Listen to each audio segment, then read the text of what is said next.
Hark the bardic paladin, who sings and plays again. He tells the tales of glory and weaves a magic story. He'll join you at your table and ask you to share a fable. Heroes of humble origin, villains who must be fought again. No matter their skill or prowess, the people in life are countless. So we pray you heed our request. Enjoy this tale of sidekicks and side quests.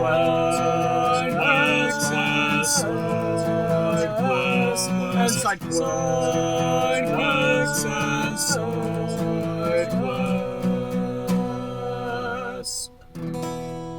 Episode 39, Noodle, the Human Beekeeper. Welcome to Sidekicks and Side Quests, the Dungeons & Dragons podcast that helps to put humans back into humanity and breathe life into your campaign NPCs with backstory and bravado. That's right, we're building a world, one character at a time. I am your host, Kurt Krenwelge, the Bardic Paladin, and I'll be joining Nolan Paige's table in the Levitating Platter. All right, everyone. Welcome to another week's episode of Sidekicks and Side Quests, the coolest unofficial Dungeons & Dragons podcast, if I might say so in my biased opinion. I'm joined by a good friend from my college days, so why don't I turn the mic over to you, ask you to introduce yourself, and tell us what it is that you do. Hi, I'm Nolan Paige. I'm a water technician down in San Antonio. Cool. I guess technically I'm an operator at one of the water plants. Oh, cool. Where it's one of the new water plants, so we're treating the water. So I'm glad that I have a good friend that's helping to make sure that we have good water in Texas. Oh, yeah. So thank you. Yes. So heading into the next question then, do you currently or have you ever played Dungeons & Dragons? Yes, I don't have a campaign going on right now, but I've played a little. Basically, I've done 2 one-shots and 1 full campaign. And if I'm not mistaken, you're also fairly invested into wargaming, like tabletop wargaming, am I correct? Yes, specifically Warhammer 40,000. I got my start with my friends in junior high, though I had more fun making the minis and painting them, because what inadvertently would happen is my friends would begin to argue about which characters they could and could not use. And so that would be like 3 of my friends doing that, while other 2 of us would be like, hey, look at this cool tank I painted. Like, oh, that's real neat. Oh, here's these guys that I painted. While I had Imperial Guard troops, I never actually got the opportunity to play them in a real legitimate game. So I missed out on that. I mean, essentially, wargaming is the inspiration point for Dungeons & Dragons coming into existence. So since you're an active player in wargaming, maybe you can tell me about your little bit about your experiences with wargaming and how you feel that feeds into and fosters the ability for tabletop role-playing games. Going off of my last campaign that I played, I think I might think about strategies a little bit, like combat strategies a little bit different than the rest of the party. Mm-hmm. Now, I haven't played 40K in well over a year because, well, that's life. When I would play, usually what we would do is instead of just like, oh, your guys are dead, we would try to tell a story. Mm-hmm. Like, okay, this guy's dueling this guy. How's it happen? How's that turn out? Right, making it more cinematic and more personable. Yeah. Cool. And, that's just the way we played. It's nice to know that the wargaming tradition is still alive and that you enjoy playing it as well as Dungeons & Dragons. Yeah. Yeah. Do you happen to have a favorite NPC from an RPG, a video game, etc.? And why are they your favorite NPC or sidekick? Well, it's been a while since I played Halo, but I always thought Cortana was pretty cool. I liked how she was a computer program, but, she could get into all the systems, hack everything. Like, it was like a smart thing. Mm-hmm. So she was a computer program, but she had personality and flavor. She wasn't just a generic, oh, I'm a computer program, let me help you out. It's just that she had a whole personality and identity. So much so that Microsoft, I guess, now has her as like Apple's counterpart to Siri. For a Microsoft device, you would say Cortana, and then boop, she pops up to help you. Yeah. And have you had a chance to play through the entirety of the Halo series? No. Okay, because my understanding is that she kind of has a turn somewhere near the end of the series. Yeah, heck, I don't even remember which game it is, but I got about halfway through that one. Okay, the final one, and then it was like, oh no, Cortana's turning evil. Your sudden but inevitable betrayal. Yeah. So then, counterpart for side quest, what's been one of your favorite side quests from RPG, video game, etc., and why is it your favorite side quest? Let's see. Well, as I told you, I don't have a whole lot of experience in RPGs or in D&D, but in the campaign we just finished, we did a little side quest, went into this like ancient abandoned cave. Basically, it had been carved out and everything by like a cult. Okay. So we went through this cave and it had all these booby traps and everything. When we got out of the cave, I had a pet dragon. You had a pet dragon? That's awesome. Oh yeah. So that was a lot of fun. Yeah, that's you go into a cave thinking, oh, it's just cultists we're gonna have to deal with, and then you come out of it with a dragon as a pet. What kind of dragon was it? Well, it was kind of a homebrew type of dragon, like a luck dragon. Oh, like Falkor? Yeah, that kind of thing. Okay. He was blue, and his breath weapon was basically randomized. Oh, wow. He'll shoot lightning, or he'll shoot acid, or. Wow, that sounds pretty amazing. And he was like a young or a baby dragon? Yes. In the side quest, I got the egg. And whenever I stepped out of the cave, it started to hatch. Oh, wow. So you just found an egg, and then conveniently it hatched, and it fixated on you and was like, Mama. And you were like, oh, okay, I guess I have a dragon now. That's cool. Yeah, yeah, it was a lot of fun. So to round out the personal interview section, what are you passionate about and why? Well, over the last few years, and probably largely attributed to my wife, I've gotten more interested and concerned, I guess, with animals and the environment. Okay, animals in the environment. Do you go spend time like at a local park, a local zoo, or a conservation and wildlife society or something like that? Yes, we go to the zoo every chance we get. And whenever we go visit a city, we usually hit the zoo. With all this coronavirus stuff, we've been donating as much as we can. And with the coronavirus going on currently at the time of this recording, have you taken an opportunity? I think some of these zoos have been doing like virtual tours and stuff like that, help the animals out and stuff like that so they could see like robots with screens with people or something are coming by. Yeah, the San Antonio Zoo, they opened up where you could basically do a drive-through. Oh, okay. You could actually drive your cars through the zoo. Oh, wow. It was pretty neat. It was nice to get there. It's not the same as, going and walking. And I do have to say, since you're in the San Antonio area, there is, of course, the other counterpart of that area, which is the Natural Bridge Caverns, which is wildlife generally just walking around freely, and you're slowly driving your car through with your cup of food that you stick out the window, and an emu or something tries to stick its head in your window to get at the food, and you're like freaking out, like, the emu's sticking its head in my car. You guys have been to that one as well? Oh, yeah. Yeah, we love that place, too. Gone a few times. The first time we went there was the first time I ever saw an Aoudad, which just impressed the heck out of me. Wow. Are you familiar? I was going to say, could you remind me? Because I'll probably need to put something about this in the show notes just so I'll remember what it looks like. Basically, it's a big goat. A big goat. Well, it sounds like a giant goat then from Dungeons and Dragons. Yeah. And they got the big impressive horns. Mm-hmm.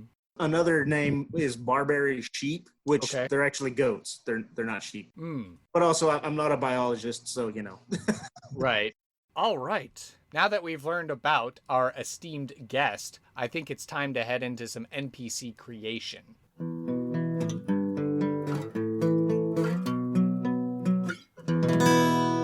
All right.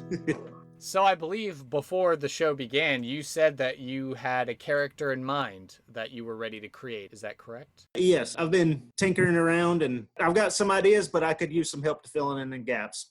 Sure, not a problem. So let's see. The first thing we need to figure out is the character's name. So is this an item that you had ready or you were wanting some assistance with? Some assistance, please. All right, sure. So I've got my handy dandy table pulled up. So if you'd like to roll a d20, we'll figure out the name. All right, let's see. All right, a 16. 16. Noodle. Noodle, that works. All right, perfect. So what is the ancestry for Noodle? I don't, do you mean like race or? Yeah, race. Ancestry, race. Okay. Sorry. I guess ancestry is kind of the nicer term of putting it. Some prominent members of the D&D community have begun to use that term. And, I think it's nice. What is your ancestry? And it's like, I am a dwarf. I hail from the hills. And you're like, that sounds pretty cool. Yeah, I just haven't heard that, but yeah, awesome. I was thinking either human or dwarf. Okay, human or dwarf. Do you want to leave it for both, or do you want to like do a coin flip and figure out which one? Let's roll for it. Evens and odds. Okay, sure, go for it. I guess odds human. Even All dwarf. right. Oh, odd it is. All right, so that would be a human then. Yeah. Noodle the human. Okay. What is their job or role in society? Oh, I just blanked on the word. A beekeeper. Oh, perfect. Awesome. Okay. Beekeeper. How old is Noodle the beekeeper? I was thinking kind of upper middle aged, maybe like 50 or 50? 60. 50 or 60? Okay, that's a good solid number. Describe the physical appearance of Noodle, the 50, 60-year-old beekeeper. Let's see. About average height, kind of stout, strong, Mm-hmm. thin in hair, but a good beard. Okay, thinning hair, good beard, okay. Anything else that would distinguish him to passersby? Not particularly. I was also trying to work out what he would like wear. Oh, okay. I'm not real sure what a fantasy setting beekeeper would wear.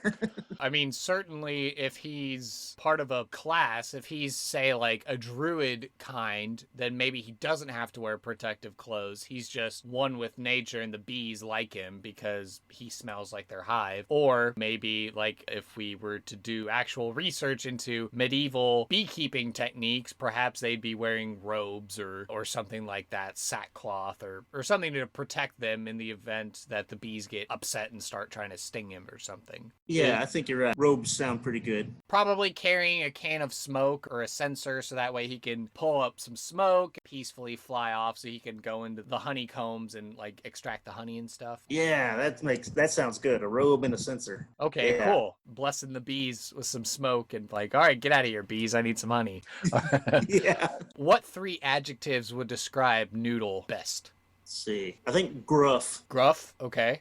Not necessarily like mean, but just kind of short and to the point. Right, he's got things to do. Yeah. Okay. I kind of picture him being happy to take care of his neighbors and stuff. Okay, neighborly. Okay. Yeah. So yeah, neighborly. Maybe reclusive? Okay, he's neighborly, but he tends to keep to himself most of the time. So he's polite to people like, oh, hey, how are you doing? But he's not going to go out of his way to just like go into town or just stop over at his neighbor's farm and say hi and stuff like that. He's very concerned with his bees. He wants to always be there for his bees to make sure that they're okay. Yeah. Yeah. Maybe, yeah. You know what? Let's shift gears a little bit. Go with dedicated. Dedicated to his bees. Okay, so not reclusive, just dedicated. All right. Yeah. Yeah. Okay. That works a little bit better with the other ones. Okay. What is a valuable item, a piece of lore, a secret, or maybe an ideal or concept that Noodle subscribes to? I was thinking maybe something about the way he keeps the bees. Maybe the honey actually has some restorative qualities to it. Maybe even a little bit of healing. Okay, so the very honey that he harvests maybe has like a healing potion kind of essence to it. So if you were to imbibe and eat this honey, you would actually like regain hit points and stuff. Yeah. Interesting. Okay, that's a cool. lot, but you know. Right, not a lot, but maybe like a healing potion or half of a healing potion. Yeah. Okay, that's cool. Because then certainly you could jar that stuff up and be like, here you go, honey, honey, honey. I like that. That's cool. And then what's going to be a particular side quest that Noodle the Beekeeper is going to need player character adventurer types to go and do for him?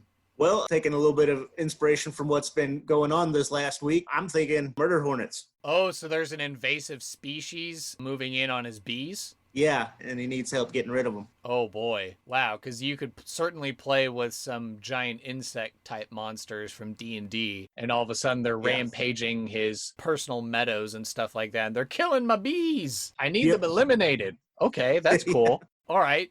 What's going to be the reward?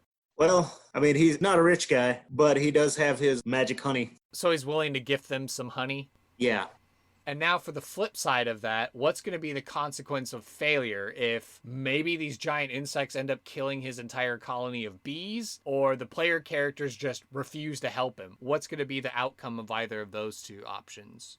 Well, I mean, I guess they would start killing off his hives, and then everybody'd be denied the magic honey. Okay, so that's more for refusing the quest. Are the invasive insect species, are they going to cause even further havoc on the nearby farms and town and stuff like that if they're not dealt with?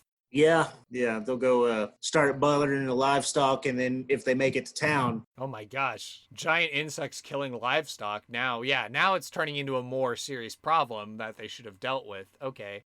I guess maybe on the smaller scale, they do try and help, but for whatever reason, the giant insects wipe out the colony and they fail to stop the giant insects from murdering his bees. What's going to be the outcome of that? Is he going to be mad at the adventurers, or is he going to be like sympathetic, like, oh, you tried and helped, but it didn't work? I think he would appreciate the help, even if they weren't successful. Okay. He'd probably have to, I suspect, move. Okay, so it would just force him to move, and he'd have to go find another queen to start a new colony and begin the process of making the magic honey once again. Yeah, that's what I would expect. Okay. Oh, wow. So then the next time they come through this particular area and they go to look for Noodle, Noodle's just not going to be there. Yeah. Oh, wow. So then I think without further ado, we should head into a random encounter.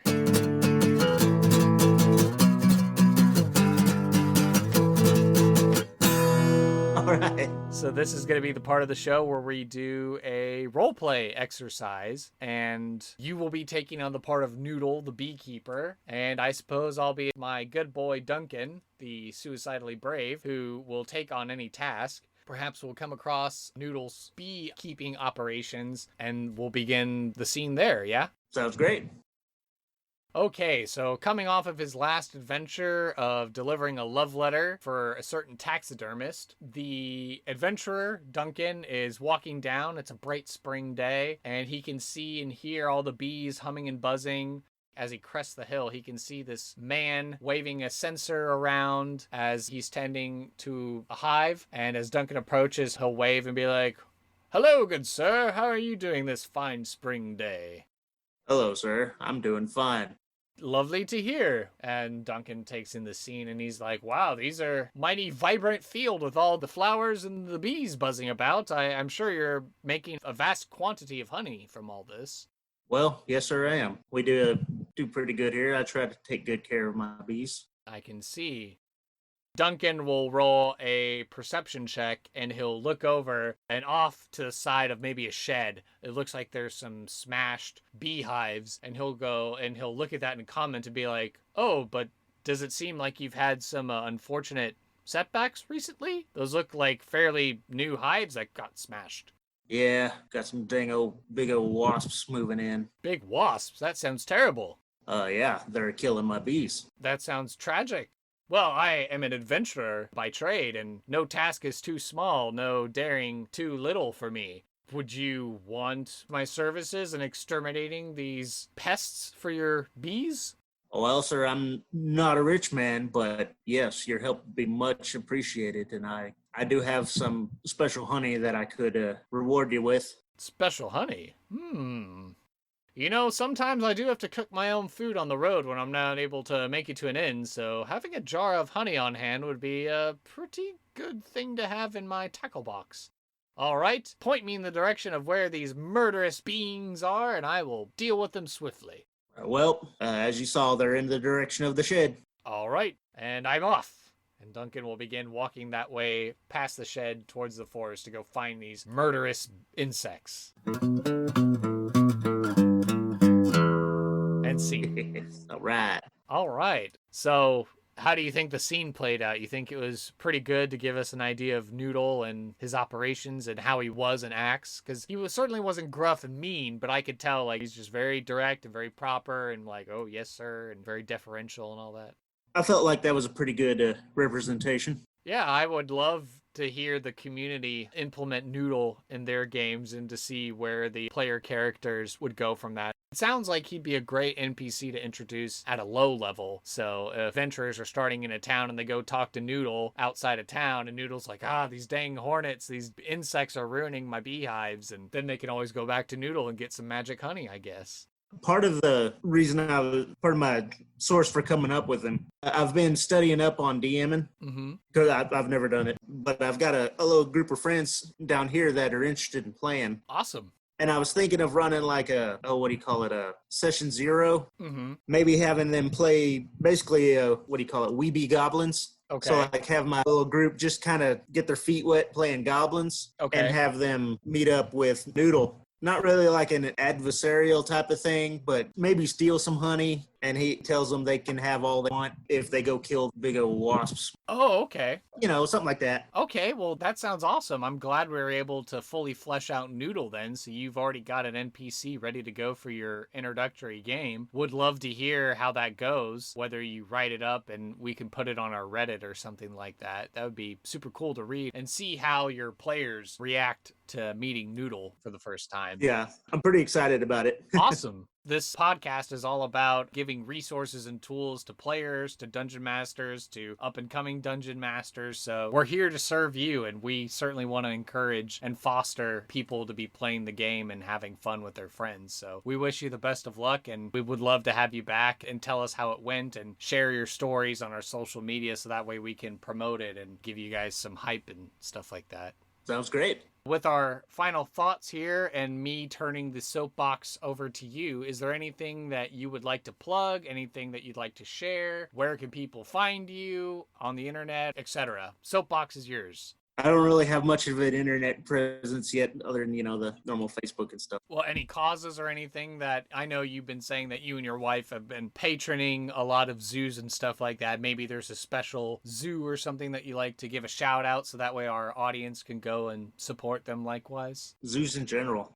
They get a bad rap, but it's unfounded. They're good organizations. Promote, knowledge. Knowledge, wildlife conservation, and animal preservation. Yeah, exactly. You heard it here from Nolan. You need to be encouraged to support your local zoos and animal wildlife conservation efforts. So we're glad to be able to promote that message. Nolan, thank you so much for your time. Thank you for this great NPC, and can't wait to have you back on the show in the future and let us know how things went with Noodle. Will do. Thank you, Kurt. Thank you for listening to this episode of Sidekicks and Side Quests. Be sure to subscribe to the podcast through Apple Podcast, Google Play, and Overcast, or feel free to save the RSS feed to use the app of your choice. Visit our website, https://sidekicksandsidequests.com for links, write-ups of the NPCs, and to learn more about the podcast. To stay up to date and share your fan creations, you can like and follow the podcast on social media by searching for @SideKQPodcast on Facebook and Twitter. The podcast is also on Reddit, so join our subreddit community at r/SideKQPodcast to share your art, stories, discussions, and commentary. If you'd like to hail the bard, send an email to sidekicksandsidequests, all one word, @gmail.com. I ask that you please leave an honest review on iTunes to help spread the word about the show. Sidekicks and Side Quests is unofficial fan content permitted under the fan content policy, meaning I'm not approved or endorsed by Wizards. Portions of the materials used are property of Wizards of the Coast. Copyright Wizards of the Coast, LLC. Thank you for your support, and I'll see you at the pub next time. Bar to rock on 1, 2, 1, 2, 3, 4.